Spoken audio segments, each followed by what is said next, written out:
우리 다 함께 기도함으로써 사순절 넷째 줄 예배 하나님께 드리겠습니다. 우리가 아직 약할 때 그리스도께서는 제때 경건하지 않은 사람을 위하여 죽으셨습니다. 우리가 아직 죄인되었을 때 그리스도께서 우리를 위하여 죽으셨습니다. 이리하여 하나님께서는 우리들에 대한 자기의 사랑을 실증하셨습니다. 하나님 아버지의 사순절 기간을 통해서 우리가 계속해서 예수님의 우리를 향한 십자가 고생과 죽음을 묵상하고 있습니다. 그 십자가 죽음을 통해서 하나님께서 우리를 얼마나 사랑하셨다는 것을 확실히 실증해 보이신 그 사건이라는 것을 또 기억하며 하나님께 감사를 드립니다. 하나님, 십자가에서 온전히 드러나신 하나님의 사랑을 찬양하며 감사드립니다. 오늘 그런 사랑을 주님께 고백하며 찬양하며 또 하나님만이 우리 마음의 소망임을 또 이렇게 다시 한번 확인하며 주님께 영광 돌리고 경배 드리기 원합니다. 저희 예배를 받아 주시옵소서. 예수님의 이름으로 기도했습니다. 아멘.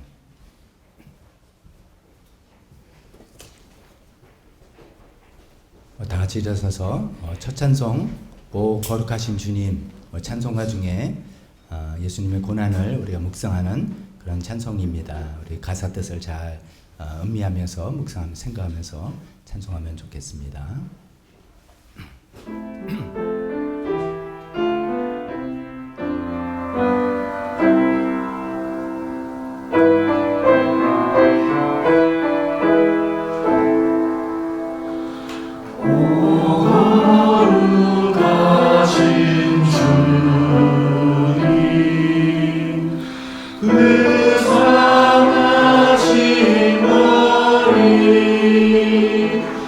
Oh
우리를 위해서 이렇게 고난당하신, 그러나 고난으로 끝나지 아니하시고 죽음에서 부활하시고 영광이 되신 예수님만이 우리의 소망임을, 우리 예수 열방의 소망, 이 찬송을 통해서 다시 한번 고백하며 마음껏 주님께 찬양과 경배 드리겠습니다.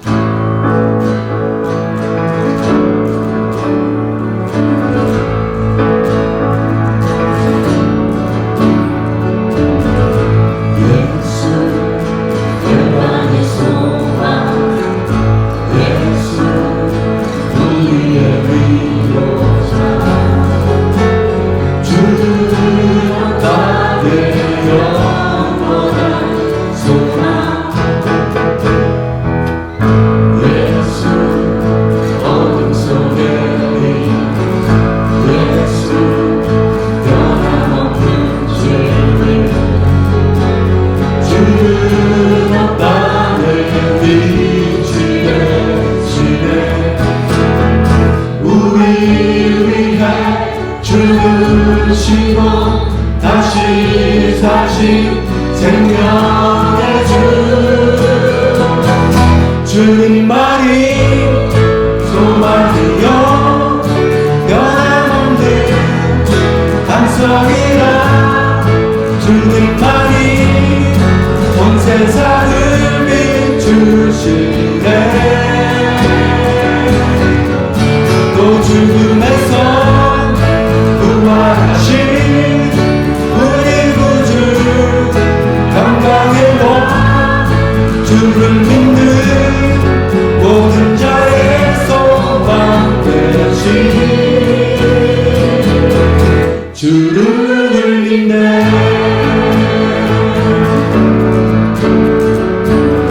다시 한번 좀 더 고백해 보겠습니다. 예수 열방의 소망, 예수 우리의 위로자, 그는 땅의 영원한 소망. 예수 어둠 속의 빛, 예수 변함없는 진리, 주는 땅의 빛이 되시네. 우리 위해 죽으시고 다시 사신 생명의 주님만이 소망이요 변함없는 반석이라 주님만이 온 세상을 비추시네. 또 죽음에서 부활하신 우리 구주 영광의 왕 주를 믿는 모든 자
기억하시죠?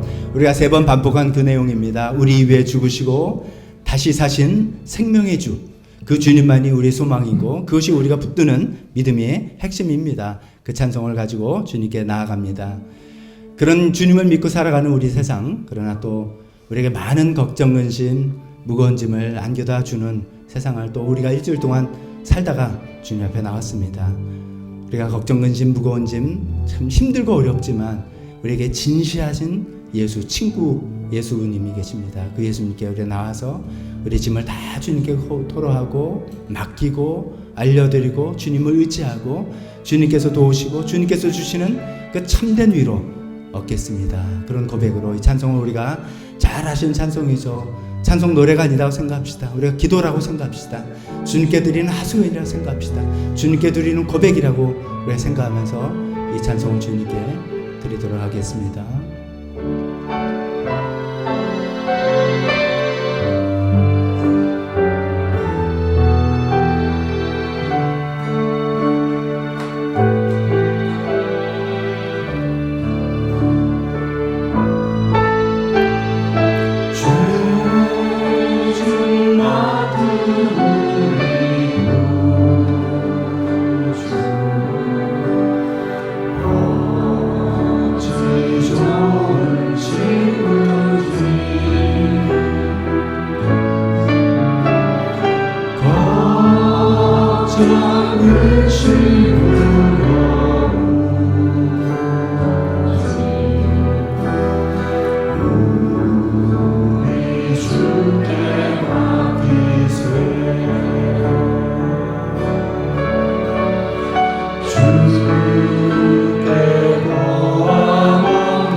진실하신 친구,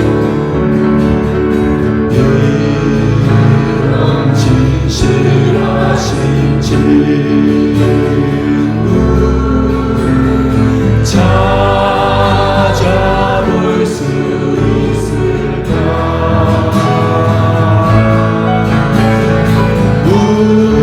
우리 역함하시고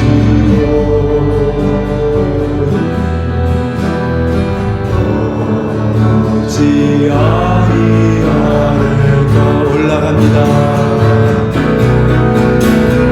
근심 걱정 무거운 짐 아리 진짜 누군가 없습니다. 피난처는 우리의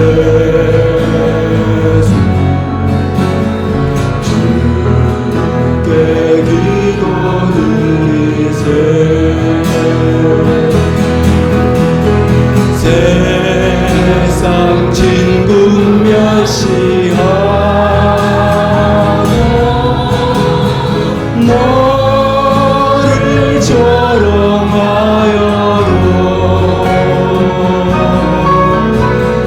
예수 품에 안기어서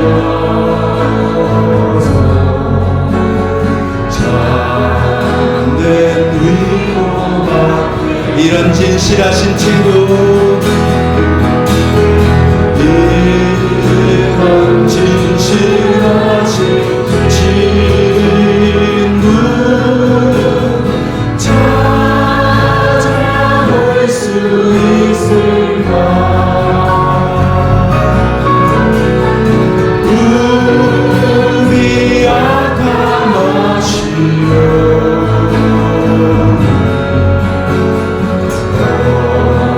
보지 아니하고 마지막으로 세상 친구 멸시하고 세상 친구 멸시하고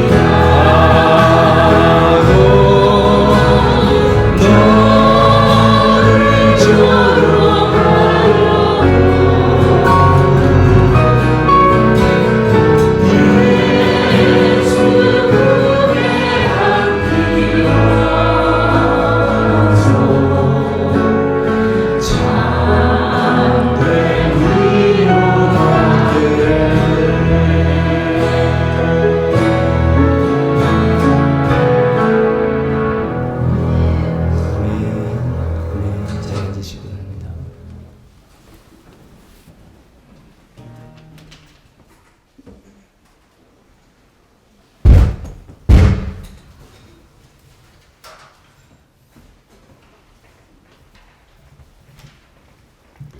오늘도 우리가 세상 살아가면서 근심 걱정, 무거운 짐을 지고 힘겹게 살지만 그것이 끝이 아니라 우리에게는 소망 있는 예수님이 있고 우리 진실하신 친구 예수님께 나가서 참된 위로를 또 구하기 위해서 하나님께 이렇게 나오신 모든 분들 주님의 이름으로 환영합니다.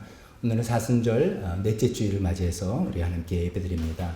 주보를 통해서 교회 소식 함께 나눠보도록 하겠습니다. 지난주에 말씀드린 사순절 일정 다시 한번 말씀드립니다. 오늘 내일 다음 주일 말고 그 다음 이제 4월 첫째 주일은 예수님께서 십자가에서 죽으시기 위해서 예루살렘에 입성하신 들어오신 날이죠. 그때 종려나무 가지를 가지고 환호했던 것을 기념해서 교회 절기상으로 종려주일이라고 합니다. 4월 첫째 주일 종려주일을 맞이하고 그 다음 월요일부터는 정말 한 주일 동안 예수님 고난당하신 고난주간을 우리가 또 맞이하게 되고 그 금요일 날 예수님 십자가에 달려 죽으신 그날을 기념해서 성금요 집회로 우리가 해마다 금요일 날 저녁 8시에 함께 모여서 또 예배드리며 또 성찬식도 하는 시간을 갖고 있습니다. 그런 중에 영광과 부활, 소망의 부활주일을 4월 9일 날 우리가 맞이하게 됩니다. 이번 4월 9일 부활주일 날 세대 통합 예배로 우리 자녀들과 원식과 함께 예배드리면서 우리 또 절경금 준비하고 있습니다. 또 말씀 집회 지난주에 또 말씀드렸죠. 김재정 목사님 오셔서 또 귀한 말씀 우리에게 전해 주실 것입니다. 6월 4일 주일입니다. 꼭 여러분 일정표에 표시해 놓으셔서 그날 다른 일정 잡지 않고 오전 예배 또 오후 1시 반 또 집회도 두 차례 예배 말씀 잘 들으시고 많은 은혜 받으시기를 바랍니다. 평진호 세미나에 계속해서 참석하십니다. 박선희 집사님 이번 주말에 안양 은광교에서 개최하는 평진호 세미나에 참석하실 것입니다. 오늘은 이제 지난 주말에 세미나 다녀온 차혜빈 형제 다녀온 소감을 또 간증을 잠깐 하도록 하겠습니다. 다음은 재미있는 소식입니다. 우리가 오랜만에 친교 교제를 하게 되는데 4월 30일 날 친교부 주관으로 전교인 탁구 대회를 하려고 합니다. 우리 탁구대회가 이제 2개가 좀 있습니다. 조일랜드실 안에 창고에 있는데, 또 이제 집사님들께서 좀 앞으로 이제 탁구대회 공고되면은 그 조일랜드실에 예배 후에 설치해 주시면 자유롭게 또 탁구 치면서 연습도 하고 조편성도 하시고 그러면 좋겠습니다. 크게 2개 이제 일반부, 저희들이 뭐 포함해서, 저희들이 뭐 자녀들도 뭐 얼마나 운동 잘하겠습니까? 그러니까 어른들 포함해서 같이 하고, 또 아이들 빼놓으면 또 섭섭할 것 같아서 조일랜드부 또 나눠서 이렇게 시합을 한번 하도록 하겠습니다. 단식은 없고 복식만 이렇게 생각하고 있는데 남자 단식, 여자 단식, 혼성 이렇게 하겠습니다. 복수로 지원할 수 있는 거예요? 복수로 가능합니까? 네, 복수 가능하답니다. 단식으로 하고 혼성으로도 이렇게 가능하다니까 그 대항으로 주시고 여러분들 잘 생각해서 4월 9일 주일까지 팀을 잘 짜시고 말씀하시면 4월 그 다음 주에 이제 조편성 대진표 발표하고 이렇게 이제 4월 30일 탁구시합 하면서 즐거운 친교 시간, 좋은 교제 시간 되시기를 바랍니다. 신청은 친교부에게 직접 신청하시면 됩니다. 친교부장이신 나은정 집사님, 또 신혜경 집사님, 사혜정 집사님, 김지연 집사님, 이영하 자매님, 또 박예리 사모님, 또 혹시 빠졌나요? 제가 하여간 그런 분들에게 개인적으로 말씀해 주시면 신청이 되겠습니다. 다음 특별기도 박관홍 형제님 왼쪽 시신경마비에서 계속 기도하시는데 한 40% 정도는 회복이 됐다고 저한테 알려주셨습니다. 우리 계속해서 그 시력이 완전히 회복될 수 있도록 기도해 주시면 좋겠습니다. 네팔 선교 또 나라와 북한을 위해서 계속해서 우리 관심과 기도 갖겠습니다. 이 시간 대표기도 또 헌금 시간으로 이어지겠습니다.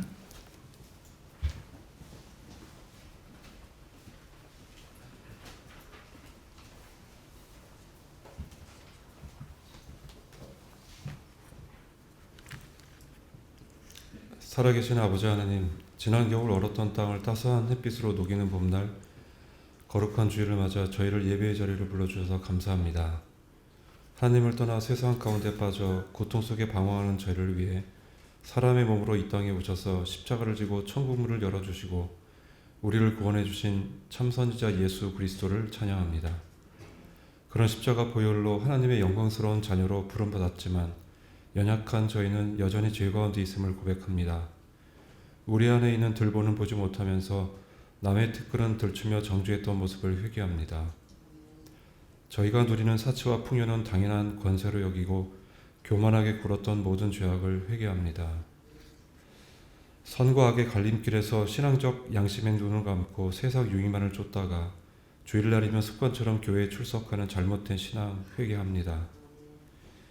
입으로는 형제를 사랑한다 하면서도 실제로는 내 것만을 계산하고 결실을 겨두지 못하는 저희의 허물을 주님 사랑으로 용서하옵소서. 아버지 하나님, 믿음 없는 세상에서 저희 마음은 병들고 쇠약해져 가고 있습니다. 주변 사람들의 수군거림과 시선의 평정심을 잃고 자존감은 낮아졌습니다. 세상적인 결핍과 시샘 때문에 저희 마음은 가난하고 메말랐습니다.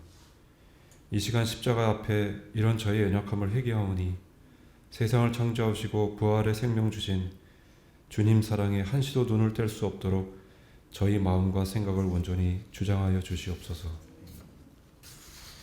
하나님 아버지, 우리가 살고 있는 이 땅 위에 주님의 긍휼을 베풀어 주시옵소서. 이 나라 유정자들이 인간의 지식과 경험이 아니라 하늘의 뜻을 쫓아 정의롭고 공의로운 정치를 이루게 하옵시고 하나님을 두려워하는 마음을 주옵소서. 계속되는 전쟁의 참화 속에서 소망을 잃어가는 영혼들을 살펴주시고 예상치 못한 지진으로 많은 생명을 잃고 아파하는 백성들을 긍휼히 여기시며 전세계 구호의 손길 위에 축복을 내려주시옵소서. 북한 정권이 조속히 무력화되어 한반도의 평화가 정착되고 지금 이 시간에도 핍박받고 있는 북한의 지하교회와 하늘금학교 사역에 힘을 주시옵소서.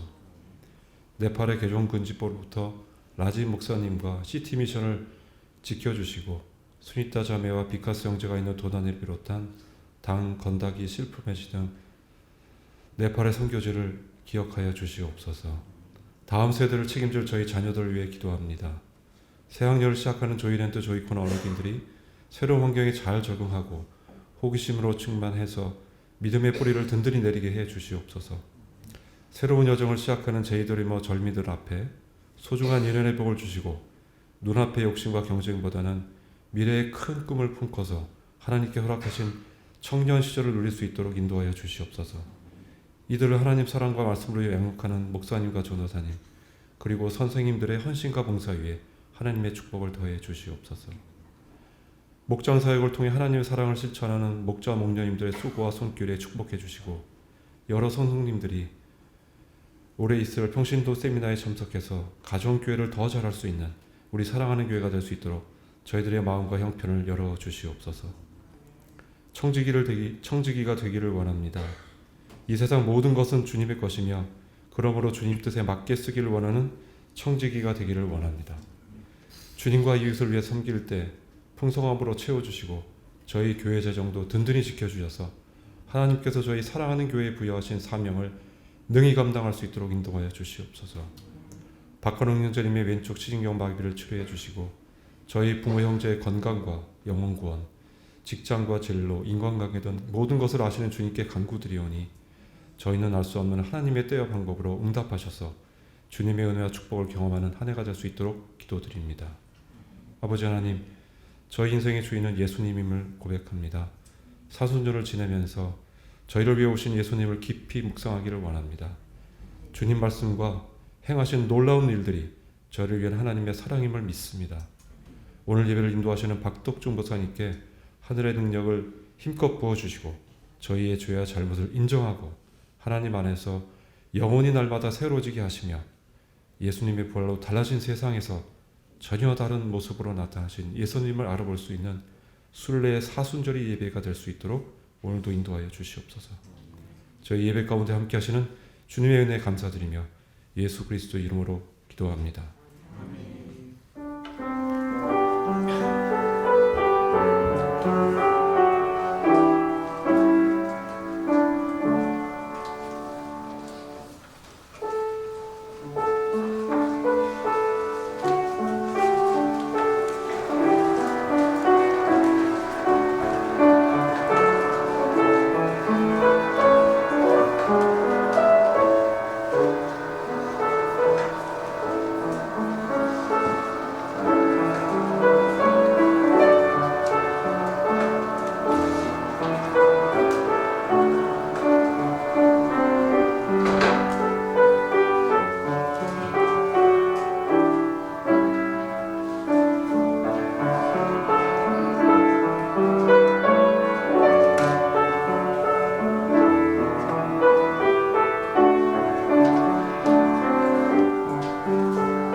봉헌 기도하겠습니다. 하나님 아버지, 오늘도 주님 앞에 나와서 우리 정성과 우리 사랑을 주님께 드립니다. 주님 이것을 받아주시고 하나님께서 우리 드리는 손길에 축복해 주시길 원합니다. 하나님의 복이 없으면 우리가 살아갈 수가 없습니다. 영육간에 강건한 복을 주셔서 하나님을 더욱더 경험하게 하시고 더 알게 하시고 하나님 주신 물질 축복 통해서 우리 살아가는 것들 다 궁핍함 없이 채워주셨기를 간절히 기도합니다. 우리가 드리는 헌금을 통해서 하나님 나라가 이루어지는 것을 또 볼 수 있는 기쁨과 축복도 허락하여 주셨기를 기도드리며 예수님의 이름으로 기도했습니다. 아멘. 이 시간에 헌금 전에 우리 간증하도록 하겠습니다. 자이벤 형제는 평생 세미나 갔다 온 소감을 간증하겠습니다.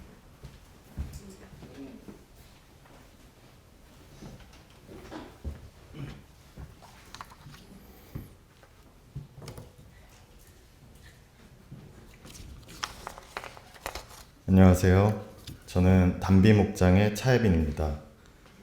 오늘 여러분과 함께 제가 참석한 제 723회 평신도를 위한 가정교회 세미나에서 얻은 소중한 경험과 감동을 나누고자 합니다. 세미나 참석 전에 저희 목장 관련하여 목사님께서 박신현 형제와 저에게 외부에서 목장 운영을 도와주실 목자분을 모셔올지 아니면 저희가 직접 목자와 부목자 역할을 수행할지 물어보셨습니다. 저희는 도전해보고자 스스로 목장을 섬기겠다고 결정했습니다. 이에 따라 목사님께서도 평신도 세미나에 참석하는 것이 도움이 될 것이라고 제안해 주시며 신청 과정에서 큰 도움을 주셨습니다. 부끄럽게도 세미나 신청 후에도 저는 간증문 작성의 부담과 2박 3일 동안의 시간 투자에 걱정이 되었습니다. 차라리 신청했지만 참석하지 못하는 상황이 되었으면 좋겠다는 마음도 있었습니다. 신청이 거절되었다는 톡을 받고 다행이라는 생각이 들었을 때 모르는 번호로 전화가 왔습니다. 02로 시작하는 번호였고 평소에 여론조사 전화에 이제 시달리던 때라 잘 받지 않을 수도 있었지만 평소와는 다르게 그날은 이상하게도 전화를 받고 싶었습니다. 그 전화는 추가 등록이 되었다는 소식이었습니다. 돌아서 생각해보면 제가 평신도 세미나에 가기까지 하나님께서 모든 과정에 함께 하셨다는 생각이 듭니다. 세미나 기간 동안 저는 가정교회, 즉 목장에 대한 기본적인 원칙과 가치를 배울 기회를 가졌습니다. 영혼을 구원하고 제작 삼는 것이 핵심이며 이를 가장 효과적으로 실천할 수 있는 방식이 바로 연합 예배, 목장 모임, 그리고 삶의 공부를 포함한 가정교회라는 것을 알게 되었습니다. 세미나가 진행되면서 다시 한번 가정교회가 영혼 구원 및 제자 양성의 이상적인 구조라는 것을 체감했습니다. 이후 지속되었던 다양한 형제 자매분들의 간증들은 제 마음을 문지겼고 눈물이 맺히게 했습니다. 목자와 목녀분들은 역할 안에서의 솔직한 어려움들을 말씀해 주셨고 특히 인간관계에서 오는 아픔들을 들었는데 한 목자님의 목원이 목자로서 목장 분가를 하며 생긴 인간적인 갈등, 목원들의 거취에 대한 문제들은 어디서든 생길 수 있는 밝히기 어려운 문제인데 이를 하나님 앞에서 그리고 이를 통해 배울 형제 자매 앞에서 솔직히 고백하고 그 고민에 대해서 이야기하며 하나님의 역사를 확인한 내용들은 저에게 큰 가르침을 주었습니다. 이후 세미나에서 가장 인상 깊었던 것은 목장 탐방이었습니다. 제가 배정된 목장은 인도네시아 선교지의 이름을 딴 메단 든든 목장이었는데 젊은 신혼부부 목자 목녀분이 섬기는 20대 후반의 싱글 청년으로 구성된 목장이었습니다. 목장의 가장 큰 기도 제목은 사회 초년생의 청년들의 마음을 보듬고 영혼 구원을 하는 것이었습니다. 목장은 교회의 형제님이 구해주신 회의실에서 진행되었습니다. 조리시설이 없었기에 가능한 대로 배달 음식을 먹었지만 순간순간 목자 목녀분께서 배려해 주시는 걸 느낄 수 있었습니다. 목장에 처음 오는 비신자분도 목장에 있었는데 그분에게 낯설 수 있는 환경임에도 목자, 목녀, 목원분들의 합심으로 만들어진 따뜻한 분위기 속에서 자신의 속마음과 아픔을 털어놓고 기도를 잘 할지 모른다며 기도하는 방법을 알려달라는 적극적인 모습을 보면서 하나님께서 어떤 방식으로 우리와 함께 하시는지 느낄 수 있었습니다. 이후에 목자 목녀님이 제공해 주신 숙소에서 목자 목녀님은 오늘같이 목장의 사역이 바람직하게 진행되는 날이 많지 않다며 목장을 운영하는 어려움에 대해 솔직하게 말씀해 주셨습니다. 그 말씀과 함께 아무런 성과가 없어 보이더라도 그럼에도 불구하고 섬김을 했을 때 하나님께서 부어주시는 에너지와 보람에 대한 이야기를 들었을 때 마음이 뜨거워짐을 느낄 수 있었습니다. 또한 이전까지 우리 사랑하는 교회에서 해온 목장 모임, 목사님과 사모님께서 목자 목녀로 섬겨주셨던 모습이 떠오르면서 왜 그때 나는 그것을 제대로 보지 못했을까? 목원으로조차도 사역에 적극적으로 참여하지 못했던 모습을 반성하게 되었습니다. 세 번째 날 있었던 연합 예배에서 하나님께서는 아무리 부족한 사람이더라도 결단하고 섬기고자 마음먹고 헌신하는 사람을 예뻐하신다는 내용으로 설교 말씀을 전해주셨습니다. 이전까지 부족한 모습이 부끄러워 저를 숨기고 떳떳하지 못해 제대로 된 삶의 나눔을 못했던 저의 모습이 하나님께서는 얼마나 안타까우셨을까 하는 생각이 들며 눈물이 났습니다. 주일 예배만 제대로 지키자라고 생각했던 저는 이제 주일 연합 예배, 목장 모임, 그리고 삶 공부가 필수적임을 깨달았습니다. 이러한 깨달음을 바탕으로 생명의 삶으로 그쳤던 삶 공부도 다시 시작하고 목장에서 부목자 역할로서 매주 금요일 또는 가능한 날을 찾아가며 잃어버린 영혼을 찾아 예수님께서 바라셨던 영혼 구원하며 제자 삼는 사람이 되려고 하루하루 노력하려고 합니다. 감사합니다. 앞으로 제가 좋은 부목자가 될 수 있도록 많은 가르침을 주시면 감사하겠습니다. 제가 배워온 것을 바탕으로 담비 목장을 은혜의 통로로 만들 수 있도록 최선을 다하고 싶습니다. 부족한 저이지만 결단하고 헌신할 때 함께 해주시는 하나님을 믿으며 한 걸음씩 나아가겠습니다. 지금까지 저를 위해 기도해 주신 사랑하는 교회 형제 자매님 감사합니다. 그리고 저의 모든 삶 안에서 크고 작은 모든 기적들을 만들어 주신 하나님 사랑하고 감사합니다. 감사합니다.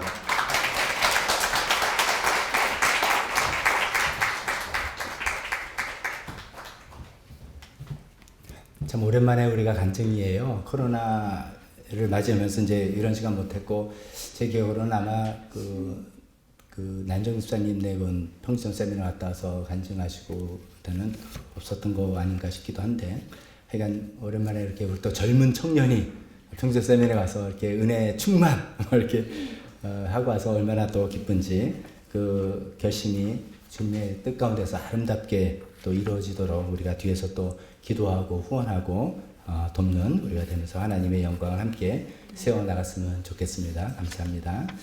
오늘 설교 시간입니다. 우리 다 같이 일어서서 설교 본문 말씀 읽고 같이 하나님 말씀 나누도록 하겠습니다. 주보 안에 있는 설교 본문 같이 보시겠습니다. 고린도서 11장에서부터 12장에 있는 내용 중에 일부를 발췌해서 읽었습니다. 시작. 꼭 자랑을 해야 한다고 하면 나는 내 약점들을 자랑하겠습니다. 영원히 찬양을 받으실 주 예수 아버지 하나님께서 내 말이 거짓말이 아님을 아십니다. 다마스쿠스에서는 아레다 왕의 총리가 나를 잡으려고 다마스쿠스 성을 지키고 있었으나 교우들이 나를 광주리에 담아 성벽의 창문으로 내려주어서 나는 그 손에서 벗어났습니다. 나는 이런 사람을 자랑하려고 합니다. 그러나 나 자신을 두고서는 내 약점밖에는 자랑하지 않겠습니다. 그러나 주님께서는 내게 이렇게 말씀하셨습니다. 내 은혜가 내게 족하다. 내 능력은 완벽한전하게 된다. 그러므로 그리스도의 능력이 내게 머무르게 하기 위하여 나는 더욱더 기쁜 마음으로 내 약점들을 자랑하려고 합니다. 그러므로 나는 그리스도를 위하여 병약함과 모욕과 궁핍과 박해와 곤란을 겪는 것을 기뻐합니다. 내가 약할 그때에 오히려 내가 강하기 때문입니다. 아멘. 우리 설교를 위해서 잠깐 기도하겠습니다. 내가 약할 때 오히려 강해진다라는 세상에서는 말도 안 되는 역설을 하나님께서는 성경을 통해서 우리에게 알려주십니다. 하나님 그 진리를 우리가 알기를 원합니다. 그 진리대로 살아가기를 원합니다. 우리에게 개인적인 깨우침을 주시고 또 깨우침대로 할 수 있는 결심과 용기를 허락하여 주시옵소서. 예수님의 이름으로 기도했습니다. 아멘. 자리에 앉으시기 바랍니다.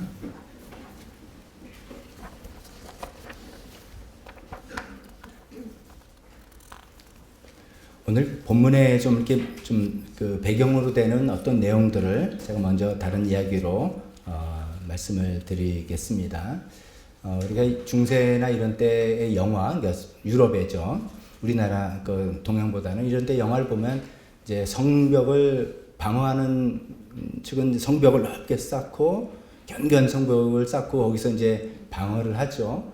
거기 이제 공격하는 군사들은 뭐 화살을 쏘고 뭘 하고 하다가 결국은 거기를 그 성벽을 탈환하기 위해서는 사다리를 탁 올려놓죠. 사다리를 놓고 군사들이 이제 타타타탁 올라가서 여기 성벽을 넘고 성문을 열고 대군이 들어가는 이런 이제 형태로 진행이 되곤 하지 않습니까? 그 성벽을 공격하는 그 전투를 이제 공성전 이렇게 이야기하더라고요. 이런 공성전이 사실은 공격하는 사람한테는 엄청난 희생이 따르게 되는 것입니다. 생각해도 쉽지 않습니까? 높은 성벽 위에서 방어하는 입장에서는 저 밑에 쳐들어오는 적군들을 화살로 쏠 것이고 사다리를 하면 사다리 밀칠 것이고 사다리한테 올라오면 돌 던질 것이고 뜨거운 기름이나 물 불 것이고 뭐 방어하기 사실 쉬운 거잖아요. 그래서 엄청난 희생을 치르면서 성벽을 타고 올라가는 것이죠. 근데 이제 우리 성경의 배경이 되는 이제 1세기는 로마 제국 시대죠. 쉽게 이제 로마 시대라고 합시다. 로마 제국 시대는 우리가 잘 아시다시피 무력으로 그 주변 국가들을 점령하고 컨트롤하는 그런 시대였습니다. 어쩌면 그 무력을 발휘하는 용기, 이것이 그 시대에서는 가장 큰 가치였습니다. 용기 있는 사람이 가장 멋있는 사람, 인정받는 사람, 자랑거리가 되는 그런 시대였습니다. 그런 시대에 사람들 이제 많은 전투가 있었는데 그때 이제 우리가 이제 전투가 끝나면 공을 세운 사람을 이제 훈장을 주고 이렇게 하지 않습니까? 그 당시에 그 많은 훈장 중에 여러분 들으시면 익숙한 표현이 나옵니다. 코로나 무랄리스. 코로나가 여기 나옵니다. 코로나 무랄리스라는 일종의 면류관 같은 건데요. 관인데 이 면류관의 모양이 쓰지만 이 모양은 성벽 모양이 삐쭉삐쭉 나오는데 그 성벽 문양을 진 겁니다. 그건 뭐냐면은 우리가 어떤 전투 있었는데 이 사람이 가장 용맹하게 사다리를 타고 올라가서 가장 먼저 선봉에 서서 적진의 성벽을 발로 밟고 무찌르고 성문을 여는 사람이다. 이 전쟁의 최고의 그 수훈자다. 뭐 이런 겁니다. 그런 사람을 이제 선발해서 그 사람에게 관을 탁 씌워주는데 그 관이 이제 성벽 모양이 된 관이고 그 관 이름을 코로나 무랄리스라고 그 당시에 사도 바울이 편지를 쓴 당시에 많이 알려졌던 것입니다. 코로나는 이제 아시다시피 왕관, crown이란 뜻이죠. 그래서 이 코로나 바이러스가 우리를 얼마나 괴롭혔습니까? 근데 이게 바이러스를 전자현미경을 보니까 이 세포 바이러스 안에 뭐 이렇게 스파이크라고 우리가 이제 알려져 있는 이게 바짝바짝 나오는데 마치 크라운처럼 보인다. 그래서 이제 코로나 바이러스라고 이름을 붙였다 그러지 않습니까? 이제 코로나가 왕관이란 뜻이고 무랄리스라는 것은 성벽이란 뜻입니다. 그 성벽에 선봉에 서서 공격한 아주 용감한 사람. 그러니까 최고의 그 당대 최고의 명예, 최고의 자랑거리 이렇게 이런 것이죠. 그런데 이제 사실 그 시대를 다시 생각해 보면은 누가 진짜 그 코로나 무랄리스를 쓰기 합당한 진짜 무공 문장을 받을 사람이 누구냐라는 것을 입증하는 건 쉬운 과정은 아니에요. 왜냐면 정신없이 전투가 일어나고 그러는데 누가 옆에서 누가 일척으로 가나 이렇게 해보지는 못할 거 아닙니까? 제 목숨 건지기도 어려운데. 근데 이제 전쟁이 끝나고 이제 공과 실을 이런 걸 이제 정리하는 시점에서 누가 이제 나왔죠. 내가 제일 먼저 그때 성벽을 받고 갔다라고 이제 이야기할 때 옆에서 맞아 저 사람이 하는 거 봤다 뭐 이렇게 증인도 있을 것이고요. 근데 이제 저쪽에서 또 아니다 나다 뭐 이런 사람이 나올 수 있을 거 아닙니까? 워낙 이게 영예로운 그런 위치니까요. 그러면 그때 이제 어떻게 했냐면 좋다. 그러면은 네가 정말 최고 선봉에 서서 한 사람이라고 자신한다면은 신 앞에서 맹세를 해라.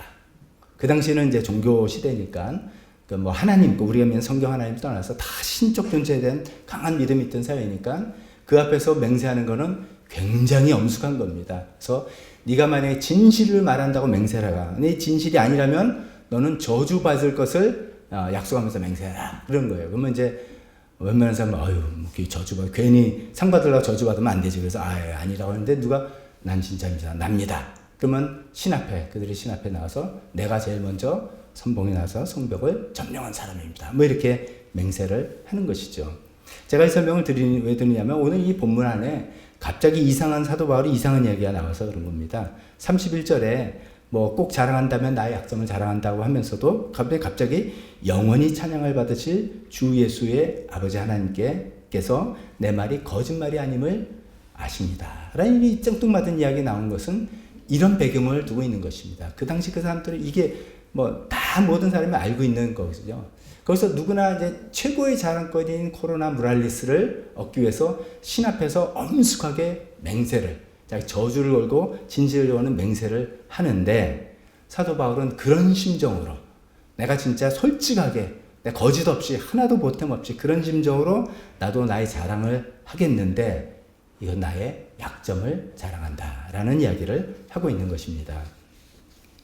자, 근데 이제 제가 아까 말씀드린 것처럼 1세기 그때 로마 시대에는 최고의 가치가 명예가 용기 이거라고 했다면 우리가 사는 시대의 최고의 가치는 뭘까요? 지금 뭐 우리가 용기 있는 사람을 우리가 막 칭찬해 줍니까? 뭐 그것도 있습니다만 우리 시대는 어떤 사람이 가장 자랑이 되고 가장 참 저 사람 대단하다라고 우리가 평가를 스스로 우리도 그렇고 남도 그렇게 하게 됩니까? 아무래도 우리 시대는 물질주의 시대입니다. 그 당시에는 정신세계가 더 큰 세계라 했다면 우리가 사는 세계는 물질주의 세계죠. 그래서 우리 세계에서 가장 자랑거리는 성공했다. 물질적인 성공. 출세했고 돈 많이 벌고 높은 지위에 오르고 하는 그런 물질과 권력과 내 눈에 보이는 것 이런 것들을 많이 가진 것을 자랑거리로 여기고 나도 그렇고 남도 그렇게 보고 또 그래서 이제 그것을 우리가 관을 쓰고 코로나 모랄레스 관을 쓰고 다니는 건 아니지만 그런 것들을 어떻게 이제 보이죠. 어떤 차를 끌고 다닌다든지 어떤 큰 집에 산다든지 백을 드는데 이게 명품백 얼마짜리라든지 뭐 로고가 눈에 잘 보이게 표시되어 있고요. 신발을 신어도 명품 신발이고 등등 이런 거. 뭐 휴대폰을 사도 최신형 좋은 것들 들고 다니는 남들 다 보이는 것 이런 것들 들고 다니는 게 현대판 코로나 모랄레스라고 말씀드릴 수 있겠죠. 뭐 이런 것들은 어떻게 보면은 2000년 1세기 그 시대나 지금 우리가 살고 있는 우리 시대나 전부 다 똑같은 거예요. 사람들은 다 어떤 자랑거리에 익숙하고 남들이 부러워하는 것들을 자랑하고 붙들려는데 익숙한 그런 사회라는 것을 우리가 쉽게 볼 수가 있겠습니다. 자, 그런데 이제 오늘 11장부터 쭉 우리가 많은 부분을 읽지 않았지만 너무 길어서 제가 설명으로 가름하려고 하는데요. 이 부분에 아니 그래서 그런 자랑을 하는 건 좋지 않은 건데 왜 사도 바울은 자기 자랑을 하고 있는가 이런 거죠. 사도 바울이 다른 데에서는 또 그런 얘기 했습니다. 자랑하려면 주 안에서 자랑해야지 세상 거 이런 거 자랑하지 말아라. 그런 얘기도 하신 분이 왜 자기도 거기서 자랑을 하고 있는가 이런 것들을 그 배경을 조금 이해하면서 말씀을 드리려고 합니다. 지난주의 말씀을 좀 기억해 보시면 사도 바울이 이 편지를 쓰는 당시에 고린도 교회는 사도 바울이 떠난 그 사이에 다른 사람들이 저기 방문해서 거기서 이제 안 좋은 이야기들을 퍼뜨리고 있었다 말씀을 드렸습니다. 소위 거짓 교사라는 이런 분들입니다. 이런 분들이 이제 여러 가지 말과 행동을 통해서 그 고린도 교인들의 마음을 바울로부터 떠나게 이렇게 했던 것입니다. 근데 이 사람들이 이제 어떤 방법과 어떤 이제 수법을 썼냐면은 또 고린도 교회에서 왔는데 멋진 추천장이 있습니다. 예루살렘 사도들이 써준 이 사람은 뭐 이런 사람이다. 요즘 말하면 명문대학교 학위증 같은 거겠죠. 또 이 사람들은 막 기적을 막 행하기도 합니다.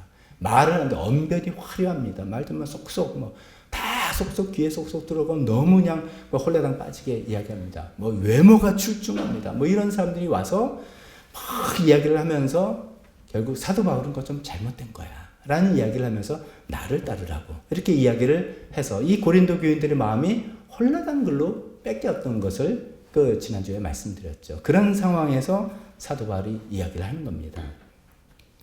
바울 입장에서 그들이 자랑하는 그 거짓 교사를 자랑하는 것들 추천서라든지 기적을 행하는 거라든지 언변이라든지 그 사람들 출중한 외모라든지 이런 자랑거리 거기에 넘어가면 안 된다 이런 얘기를 이제 가슴 아프게 하는 것이죠.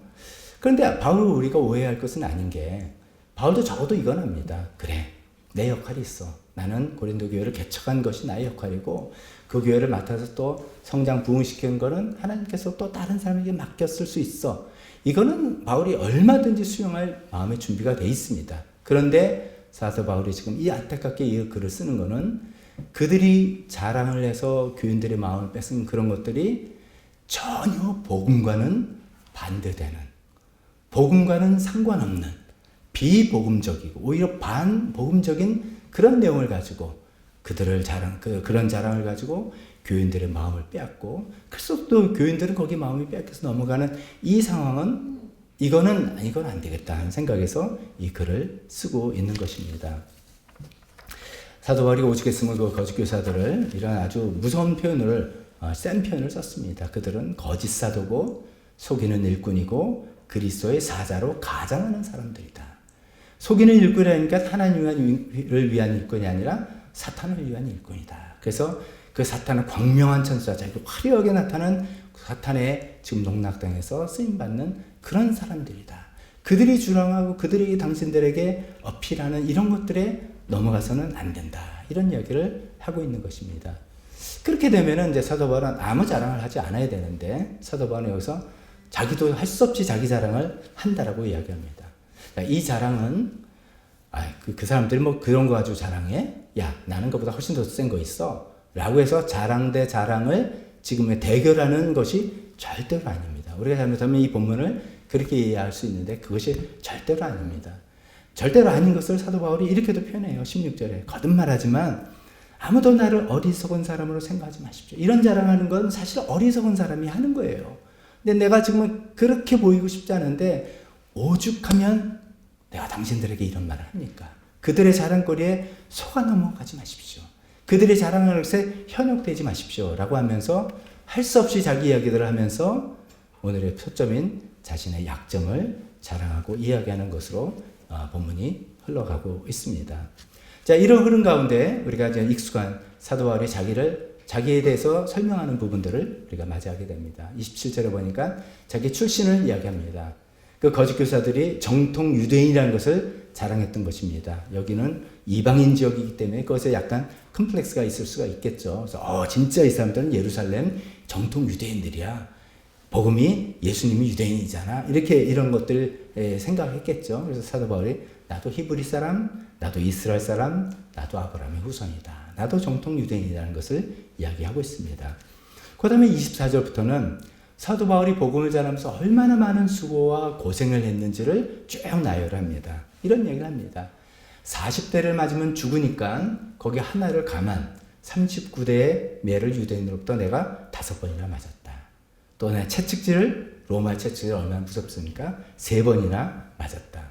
돌로 맞는 것을 1번이나 경험했고 파선을 3번 당했고 표류도 했고 강도 위험도 만났고 강 건너다 휩쓸려 쓰러져 죽을 기운도 험한 고생과 수고를 다 했다는 이야기를 쭉 24절부터 27절까지 하고 있습니다. 여러분들은 이런 이야기, 사도 바울이 복음을 전하는 그 길에서 이런 고생과 수고를 했다는 이야기를 들으면 어떤 생각이 드십니까? 여러분 어떤 반응이 여러분의 반응입니까? 아마도 이제 많은 분들이 야, 좀 사도 바울은 훌륭하시다.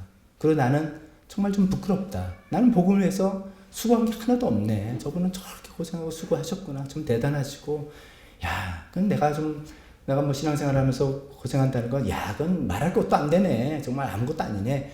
우리는 이제 이렇게 반응하는 것이 아마 우리들의 대부분의 반응일 겁니다. 그렇죠? 여러분들 그렇게 생각하시죠? 정말 예수님 믿는 분들이에요. 정말 좋으신 분들이에요. 근데 그 당시에 이 편지를 받는 이 거짓 교사나 고린도인들은 그렇게 반응하지 않았습니다. 사도 바울도 그렇게 우리같이 반응할 걸 기대하고 쓴 게 아닙니다. 내가 이렇게 고생했는데 여러분도 고생해. 이런 거 아닙니다. 사도 바울은 분명히 알았습니다. 저분들이 뭐라고 생각할지. 이렇게 생각할 겁니다. 사도 바울, 사도 아니네. 아니, 사도라면 하나님이 이렇게 고생시켜. 사도라면 하나님께서 지켜주시고 다 막아주시고 피하게 해주시는 거지. 어떻게 매를 그렇게 맞게 하고 강도 위험을 맞게 해. 아이, 엉터리. 그 사람이 엉터리라는 거 다 보여주네. 사도 바울은 기도를 좀 더 해야 돼. 금식을 좀 더 했어야 돼. 더 정말 설교하는 거 연습했어야 돼. 그냥 가짜니까 이런 고생하지. 이런 생각을, 이런 반응할 거를 알고 있는 겁니다. 저와 여러분들의 반응과 상당히 다른 반응할 거라는 걸 알면서 이런 이야기를 하는 겁니다. 즉, 자랑할 심산에서 이야기하는 것이 아니라 자신의 약점을 지금 이야기하고 있는 중입니다. 그러면서 마지막에 진짜 하이라이트로 자기의 가장 수치스러운 약점을 공개하고 있습니다. 그것이 다마스커스라는 데서 복음을 전하다가 거기서 이제 자기를 잡는다는, 왕이 자기를 잡는다는 소식을 듣고 성도들이 안 되겠다. 바울, 그때 뭐 사도 바울 이렇게 불러 이제 바울, 당신 빨리 피신해야 된다. 그래가지고선 그냥 나가면 이제 잡힐 거 같으니까 광주리에 바구니에 숨겨서 이렇게 줄 달아서 하면서 자, 이렇게 피신하라. 이렇게 해서 자기도 엉격결에 이렇게 피신을 한 겁니다. 또 다시 저와 여러분들은 그런 이야기를 들으면 아마 이럴 겁니다. 와, 타이밍 쩐다. 어떻게 딱 잡으려고 그럴 때 쫙 그렇게 피했냐. 그리고 광주리에 숨어서 갈 기회를 그걸 어떻게 생각하냐. 야, 하나님 정말 사도 바울 사랑하시고 상상을 못할, 야, 대단하다. 이렇게 생각할지 모르지만 바울은 지금 그런 심정에서 이야기하는 게 아닙니다.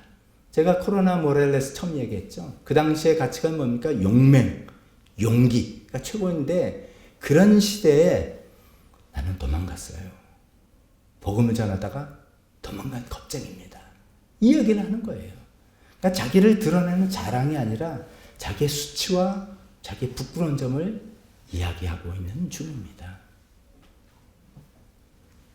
사도 바울이 아마 그 당시에는 엉겹결에 자기도 이렇게 피신했는데 아마 어린 신자였을 겁니다. 그래서 이제 선배 신도들이 빨리 피해라 뭐 그래가지고 엉겹결에 이렇게 피신했는데 아마 모르긴 몰라도 나중에 생각할 때 이게 자기 인생의 가장 부끄러운 순간이었을 거다 생각합니다. 야, 내가 복음을 전할 때 목숨을 걸고 복음을 전해야 될 내가, 그래야 된다고 생각하는 내가 도망가다니, 이렇게 생각했을 겁니다. 그런 가장 수치스러운 부분을 여기서 공개하고 자랑하고 있는 것이죠. 우리 이제 관심은 이런 겁니다. 왜 그런가? 왜 자기의 약점을 자랑하고 있는 건가? 이런 얘기를, 이것이 우리의 관심입니다. 오늘 우리의 관심 중에서 생각해 볼 말씀은 사도 바울이 이런 말씀 때문에 였다는 것을, 이제 오늘 우리가 여기서는 좀 건너뛰었지만 12장에 넘어오면 그 지난주에도 언급했던 그 육체의 가시 이야기합니다. 우리가 정확히는 알지 못하지만 육체의 가시, 이것도 역시 수치입니다. 자랑거리 아니에요. 피하고 싶고 숨기고 싶은 거예요. 근데 그래서 하나님 이거 없애주세요. 간절히 3번 기도했는데 하나님께서 뭐라고 하셨냐면은, 하나님이 내 은혜가 되게 족하다. 내 능력은 네가 약한 데서 완전해진다. 이렇게 얘기하시는 거예요. 하나님 이거 다 걷어가시고 내가 자랑스럽고 떳떳하게 내가 복음 믿고 하나님 열심히 섬겼더니 하나님께서 나를 이렇게 세워주셨습니다. 이렇게 자랑해야 되는 거 아니에요? 그래서 사람들이 나를 따르고 그 하나님 믿고 따르는 거 아니에요? 이런 생각으로 간절히 기도했는데 하나님은 내 은혜는 내게 족하다. 나의 능력은 너의 약할 때 온전하게 된다. 라고 이야기하시는 겁니다. 그래서 사도 바울은 그 말을 듣고 쉽게 처음에는 이해하고 받아들이기 쉽지 않았을 것입니다. 그러나 생각해서 맞다. 이렇게 생각하면서 이렇게 계속 이야기합니다. 그러므로 그리스도의 능력이 내게 머무르게 하기 위해서 하나님의 예수님의 능력이 내게 머무르게 하기 위해서 나는 더욱더 기쁜 마음으로 내 약점들을 자랑하려고 합니다. 그 심지어 10절 마지막에는 내가 약할 그때 오히려 내가 강하게 되기 때문입니다. 라는 이야기를 하고 있습니다. 자, 먼저 이 말씀을 우리가 살펴보기 전에 오해를 하지 말아야 될 건 이겁니다. 자, 이런 얘기를 하니까 그럼 내가 직장에서 내 약점 다 이야기해야 된다. 그런 말인가? 예를 들어서 연봉 협상할 때 사장님이랑 연봉 협상할 때 당신 우리 회사에 귀한 게 뭡니까? 그러면 제가 귀한 게 뭐가 있겠습니까? 제가 그때 회사에 커피값만 축 내고요. 그때 실수해가지고 그때 손해나고 이런 거 자랑하라는 소리 아니죠. 내가 또 공개적으로 SNS나 이거 나의 수치와 약점 막 나랑 아무 상관없는 대중에게 나의 약점을 막 드러내고 공개하라 이런 이야기도 아닙니다. 그것은 실제로 우리의 삶의 태도, 우리의 자세 이런 것이죠. 내가 성공하고 뭘 이루는 거 사람들에게 우쭐할 수 있는 그 자랑거리를 막 공개하고 드러내는 사람인가? 아니면 나의 연약한 점과 부족한 점을 기꺼이 받아들이고 그런 것을 통해서 하나님의 능력이 나타나는 것을 나는 추구하는 사람인가? 이런 이야기를 하고 있는 것이죠. 자, 그러면 왜 내가 약할 때 강화가 된다면서 사도 바울은 나의 약점을 자랑하고 있는가 생각해 보겠습니다. 간단하게는 처음에 이런 것입니다. 하나님께서 일하시는 방식이 그래서 그렇습니다. 하나님은 약한 자를 통해서 자기를 낮춘 자를 통해서 일하십니다. 그럴 때 역사하십니다.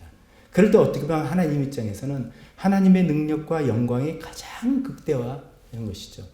똑똑한 사람, 원래 능력 있는 사람, 원래 잘난 사람이 하나님 일을 한다면 사람들은 저 사람 원래 잘났으니까 원래 훌륭하니까 그런가 보다 이렇게 되겠죠. 근데 그렇지 않은 연약한 사람이 또 자기를 겸손하게 낮추고 실제로 자기 약점이 있다고 이렇게 이야기하는 사람이 그 사람이 어떤 일을 하나님 일 하시는데 크게 될 때 와, 저건 진짜 하나님께서 역사하신 거구나. 이렇게 온전히 하나님께 영광이 돌아가지 않겠습니까? 그래서 그런 것이죠.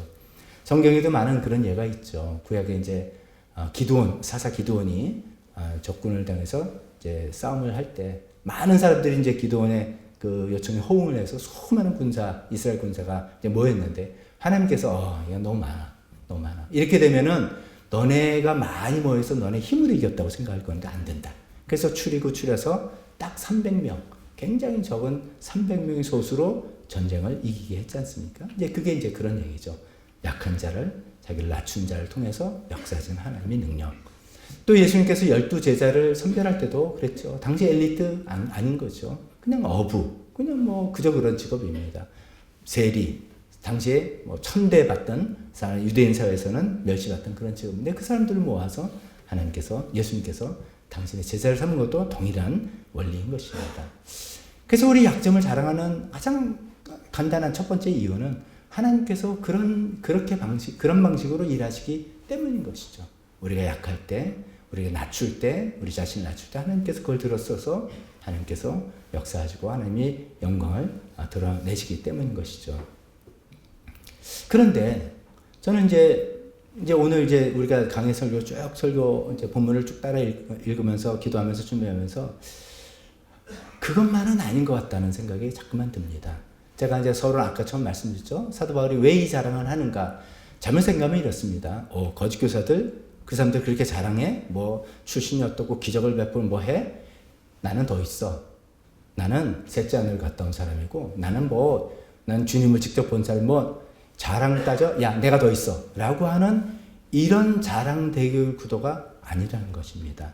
또, 내가 팍 낮추곤 했더니 하나님께 나를 높이 쓰셔서 너네 콧대를 납작하게 하던 어떤 역사를 벌여서 자랑으로 해서는 내가 너를 이긴다. 이런 얘기를 하는 것도 아닙니다. 사도 바울은 지금 그런 것을 초월한 이야기를 하고 있는 것입니다. 성공을 하고 성취를 하고 그래서 자랑거리를 하고 사람들이 부러워하고 자기가 우쭐대는 이런 자랑, 누가 큰 자랑거리가 있느냐라는 이런 차원의 이야기가 아니라 나는 하나님의 은혜를 추구하는 사람이다. 하나님의 은혜를 추구하는 사람, 나는 다른 게임을 하는 사람이다 라는 그런 이야기를 하고 있는 것입니다. 하나님의 은혜를 추구하는 사람 앞에는 뭔가 당연한 게 없는 거예요. 내가 열심히 했기 때문에 하나님이 당연히 갚아줘야 될 그런 게 없는 거죠. 그건 은혜가 아니죠. 내가 하나님 뵀을 때 나는 연약한 모습이고 나는 죄인이고 나는 하나님이 원수였던 시절에 예수님께서 나를 위해서 십자가에 돌아가셔서 이게 웬 큰 은혜입니까? 하나님께서 나에게 주신 것도 하나님 내 능력과 내 지혜와 지식도 다 하나님께서 주신 은혜로서 내가 살아가는 것입니다. 라는 나는 은혜의 삶을 살아가기로 생각하는 사람입니다. 라고 이야기하면서 나 자신을 낮추는 그런 사도 바울의 이야기를 하고 있다는 것입니다. 이게 왜 그런 거냐면요.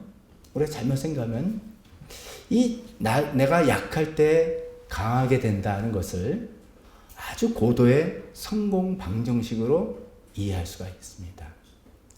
내가 약해질 때, 내가 낮아지면 하나님 나를 세우시고 내 일이 잘 되는 거야. 그게 성공의 비결이야. 하나님 그렇게 약속하셨어. 이렇게 우리가 손쉽게 생각한다는 것이죠. 우리가 잘못하면 신앙생활을 이렇게 계산적으로 할 수가 있습니다.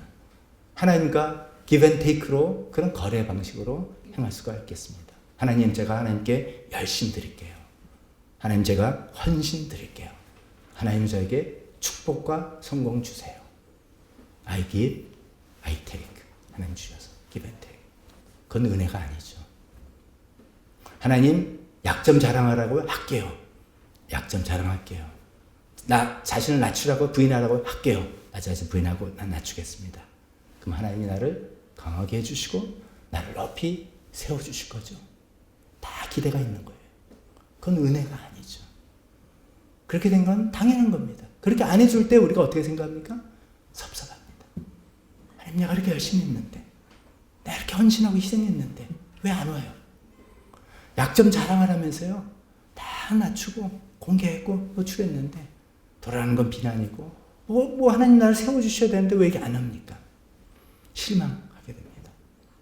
또 실망하다가 또 이렇게 생각합니다. 하면서 내가 내가 하나를 빠뜨렸나 보다. 금식할게요. 40일 작정 기도할게요. 한 달에 한 명씩 전도할게요. 이렇게 또 다른 잘못된 헌신과 열심으로 하나님께 자꾸만 조건을 거는 겁니다. 하나님께서 주실 약속을 계산하면서 안 와요. 올 때도 있어요. 왔구나 생각해서 하지만 하나님은 우리의 거래에 속아 넘어가신 분이 아니십니다. 하나님은 우리의 거래 방식에 넘어가시는 분이 아니십니다. 그래서 잘못하면 우리는 허무해지고 허탈해지고 다른 곳의 성공을 부러워하고 날 비교하게 되고 이렇게 되는 잘못된 루프에 빠지게 되는 것이죠. 여기서 사도 바울이 내가 약할 때 내가 강하다 표현합니다. 내가 강하기 때문이다.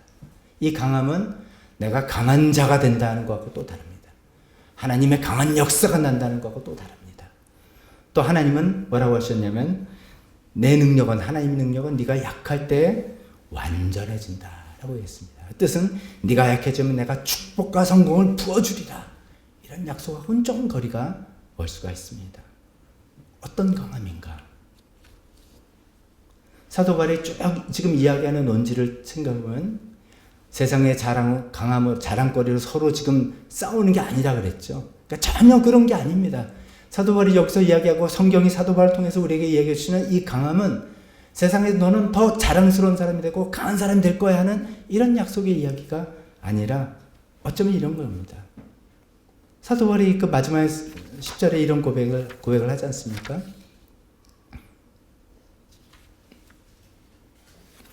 제가 찾아보면서 읽을게요.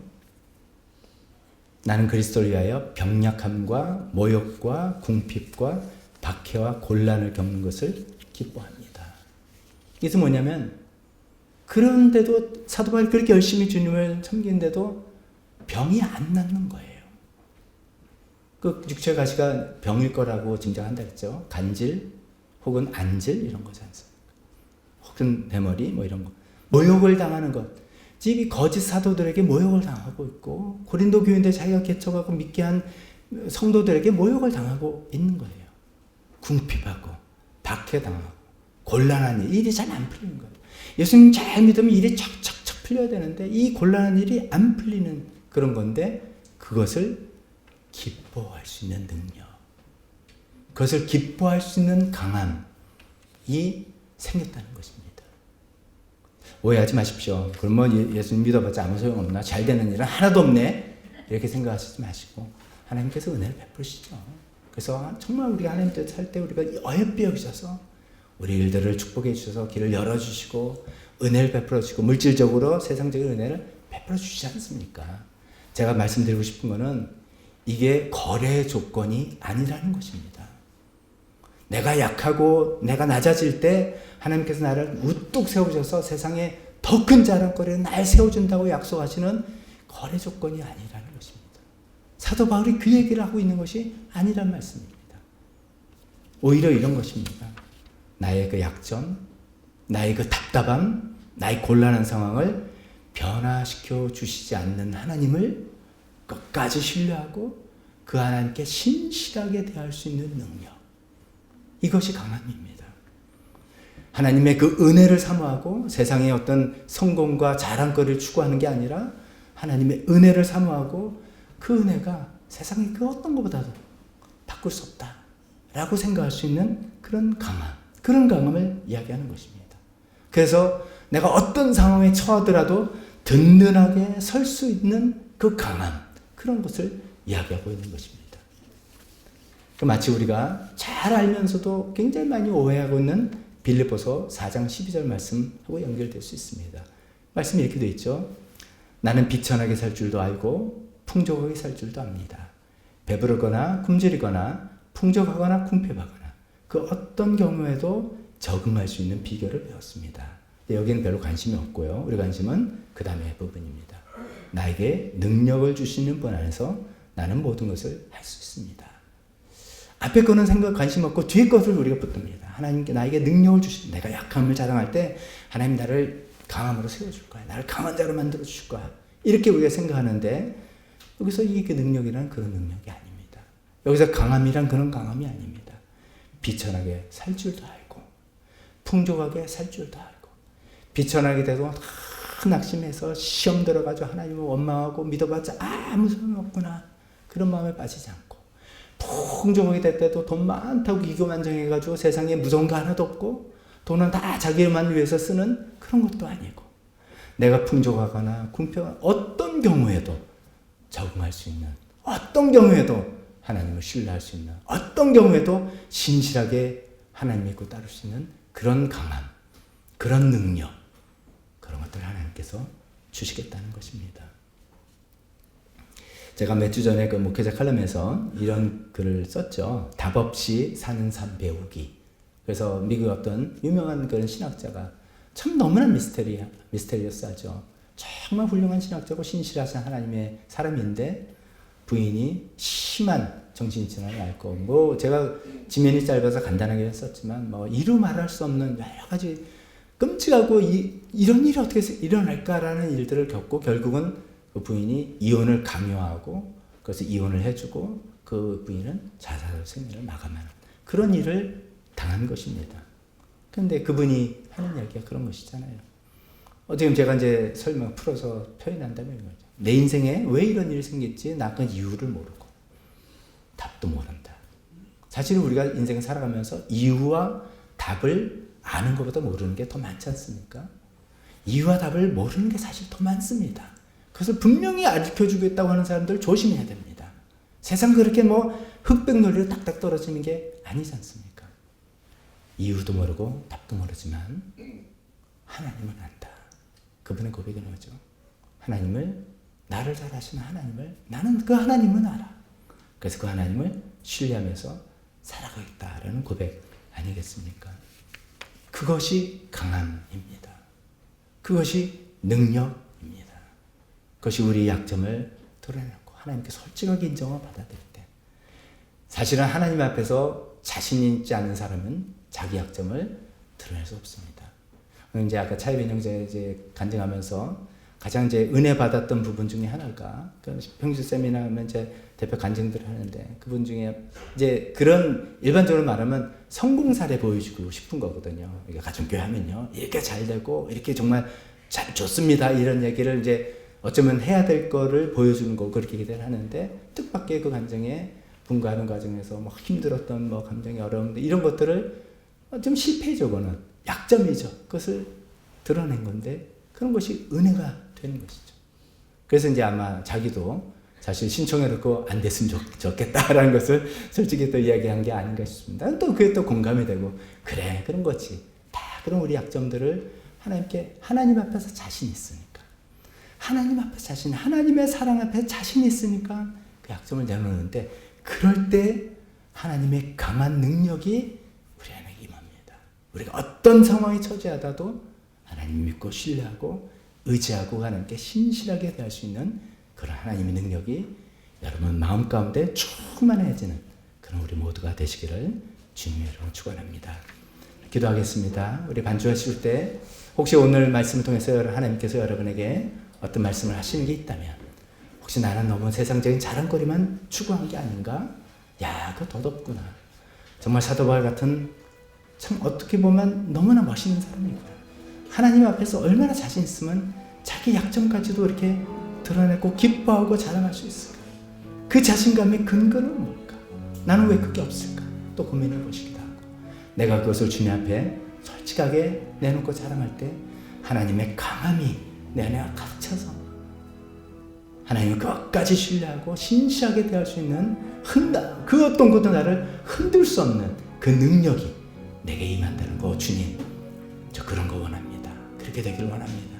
그런 하나님의 은혜를 저에게 부어주십시오. 또 기도하는 시간 갖기를 원합니다. 다 같이 기도하겠습니다.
다 같이 일어서서 헌신 찬송 하겠습니다. 눈을 주님께 돌려, 눈을 주님께 돌려 그 놀라운 얼굴 보라. 주님 은혜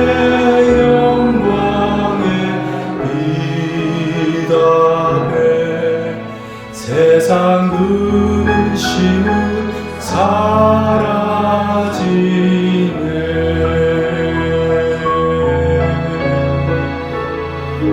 축도하겠습니다. 지금은 우리 주 예수 그리스도의 은혜와 하나님 아버지의 사랑하심과 성령의 교통하심이 나의 약점을 하나님 앞에 솔직히 내려놓고 오히려 자랑하며, 그럴 때 하나님의 강함이 내 안에 온전히 사로잡혀서 하나님 끝까지 신뢰하고 신실하게 대할 수 있는 그 능력을 바라고 구하는 여기 있는 모든 분들 머리 위에 지금부터 영원토록 함께 있을지어다.